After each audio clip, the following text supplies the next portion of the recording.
Financial. Yung bali po, yung bunso ko po, noong time po na yon, bali 1 taon, mahigit pa lang po siya. Nakainom po siya ng kaping puro. Bali nahirapan po siyang huminga. Tapos po, pray po ako ng pray. Sabi ko, malapay yung pagalingin niyo po yan ako. Ayusin niyo po yung paghinga niya. Pero sa puso ko po, nananalig po ako sa malapay noon. Pero sa isip ko po, kung may PhilHealth po ako, dadalhin ko po sa hospital. Yun po. Tapos nag-text po ako sa ating beloved ordained preacher, Ralph Blanco. Humingi po ako ng backup prayer. Sabi niya po, mag-hallelujah na walang humpay. Sabi niya po gano'n. Tapos muli po pinaisip sa akin na malapay noon na magtiwala po sa kanya na 100%. Muli po ako nanalangin, mga minamahal. Nanalangin po ako ulit. Nilayas ko po ulit ang aking beloved bunso. Alam niyo po mga minamahal, maya-maya lang po, instant po ang kagalingan. Hindi na po siya nahihirapan. Hallelujah.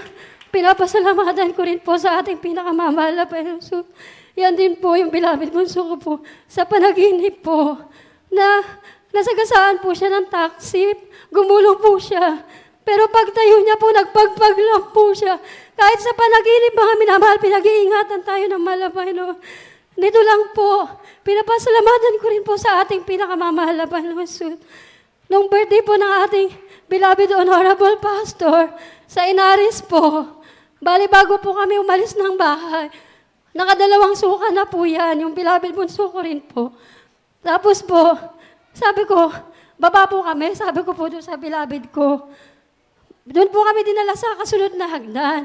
Pag ano po, nandun po ang ating beloved ordained preacher, Joey Mancera.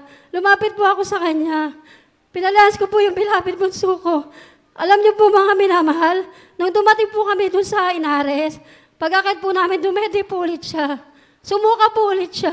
Pero nung nilayas na po ng ating beloved ordained preacher, instant po kagalingan, balik-balik na po. 3rd floor hanggang baba. Hindi na po nangihina. Hindi na po nilagnat. Hindi na po nagsusuka. Pinapasalamatan ko rin po sa ating pinakamamahal na Panginoong Jesus. Bale po yung kapatid ko po, nung time na po yun, parang 11 years old pa lang po siya. Bale, may nagkabukol po siya sa leeg. Dinala po siya ng aking beloved mama sa ating beloved mala pastor.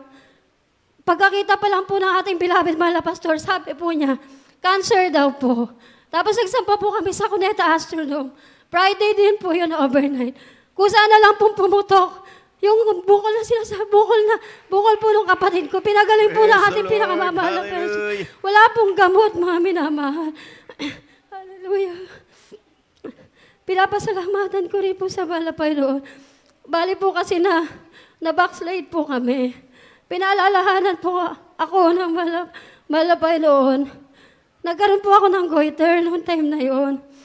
Tapos po, pagbalik po namin ng Maynila, sabi ko, magsasamba na po ulit ako.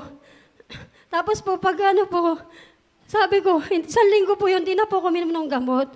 Tapos naisipan ko po, 1 week po ulit iinom. Pero po, pag umiinom po ako, lalo po siyang masakit, na parang, yung gasgas po siya, nakinukutkot, parang ganun po siya. Sabi ko, malapay, hindi mo na po kalooban namin, uminom ako ng gamot. Alam niyo po mga minamahal, walang gamot malapay noon. Pinagaling po na ating pinakamamahal na Panginoon Jesus. Pagamat po, ngayon po bumalik. Dahil po, totoo po, yung pagsamba po ng 3 beses, sa 1 linggo, mga minamahal. Alam niyo po, noon po nakakasamba po ako ng 3 times a week. Yung paninda po namin, bali nagagawa po kasi kami ng suman. Dinideliver po namin sa palengke. Yung paninda po namin, nakakasamba po ako ng 3 times a week. Alam niyo po mga minamahal, lagi po sinasabi ng mga pinagdideliveran, ako lang daw po yung maganda. Ako lang daw po yung laging ubos yung paninda. Sabi ko, iba pag nasa mahal na Panginoon, pinagpapala. Sabi ko po gano'n. Tapos po, bali po, may suki po ako na marami po siyang umorder. Tapos medyo nagkukulang na po ako sa pagbibigay. Tapos pinaisip sa akin na malapay magtabi. Nagtabi po ako sa Bible, sa bulsa po ng Bible. Naglagay po ako na ikapo. Maya-maya po, alam niyo po, yung suki ko na konti na lang po yung kinukuha. Nag-text po at marami pong in-order. Hallelujah. Maraming salamat po sa pinakamamahal na Panginoon. Pinapasalamatan ko rin po sa mahal na Panginoon ang binibigay pong kalakasan sa aking beloved Father at sa aking beloved Mother. At ganoon din po ang kalakasan binibigay niya po sa mga paninda po namin. Palagi pong ubos. Dati po, nag-aanuhan po kami magkakapatid na, oy, suki ko yan, gawa ko yan. Ngayon po, yung katawan na po namin yung bumibigay sa sobrang dami ng umo-order. Hallelujah, hallelujah. Kaya hanggang dito na lang po ang lahat ng kapurihan.